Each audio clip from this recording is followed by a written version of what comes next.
Good morning mga butil. Isang makulimlim na kalangitan sa atin ha. Ingat-ingat tayo. At parang may nagbabadya na naman po mga butil.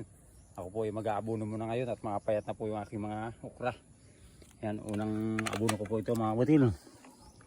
Yan. Ngayon, ito po sa puno laang. Kumbaga ito po ay para mabilis maabsorb ng ugat. Yan. Kasi kapag yung granules po ay may posible pang masunog. Kapag ganito po, mabilis na po siyang ma-absorb mga butil. Yan, kanya-kanyang diskarte lang po sa pagtatanim. Hindi naman po ito pagalingan. Kumbaga, siyempre may kanya-kanyang alam. Ang atin naman po ay parang backyard gardening laang. Hindi po tayo pang maramihan. Ano po? Yan naman, pag sumubra, ang bunga, hindi po natin pang komersyal. Ano po, ganun laang. Ito po ay 1 ligo, bago 1 ligo rin na nakuan, complete bawat puno, bawat puno isa na isa mga butil. Nadali ka na. Ayan, ganun lang po, kasi pag yan po ay granules, pues may posible po masunog.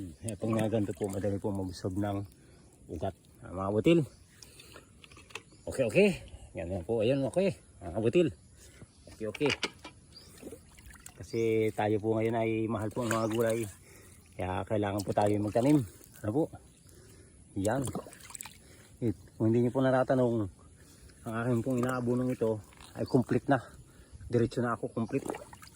Kumbaga kaya po siya tinawag na complete po. Complete na po siya. Ako, hindi na po ako nag-urea. O yung puti, urea, pampataba. Ganyan. Ito po, complete.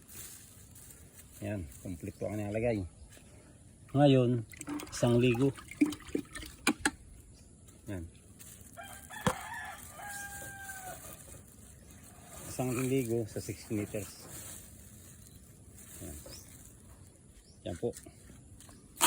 Ito po, bali babanawin ko muna sa dito. Yan, para lumambot, para madali ang trabaho. Yan po, ibabagin ko muna siya. Pero dito po, may nakalagay na ng isa. Dito, yan. Yan, halo-haloin ko lang ulit.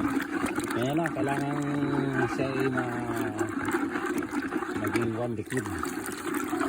Para po hindi siya masulit na ating tanim. Ano po? Yan. Shortcut na po ako, complete na kami nalagay ko mga butil. Hindi na ako dumadaan sa ibang kataba. Kasi ano naman ay tayo nakakalik sila. Para po bago dyan, pagbalik ko ulit. Ayos, hindi na lang na yan. Ano na po na ulit yung start para mabilis ang trabaho. Wala, ang pong kabuti na dapat ng ginagawa. Kaya bisi-bisihan para bumiti-start para mabilis ang trabaho. Mga butil. Ganun lang mga butil. Ganun lang. At least meron sana kayo natutunan sa aking video. Ano ba mga butil? Ha? Tutorial. Kung meron naman pong sabi sa akin na mali, o di kayong tama mga butil. Kanya-kanyang diskarte nga lang. Hindi na sabi ko nga. Ngayon kung ibabash nyo ako, nasa inyo na mga butil. Ganun lang. Ang mahalaga, ito'y subuko na at namumunga po ang aking tanim. Ano mga butil? Ganun lang. Kasi kung ito hindi ko subukan, hindi ko po ito i-share sa inyo. Diba? Mga butil. Pakipalo like and share naman kung nagustuhan nyo. Thank you for watching.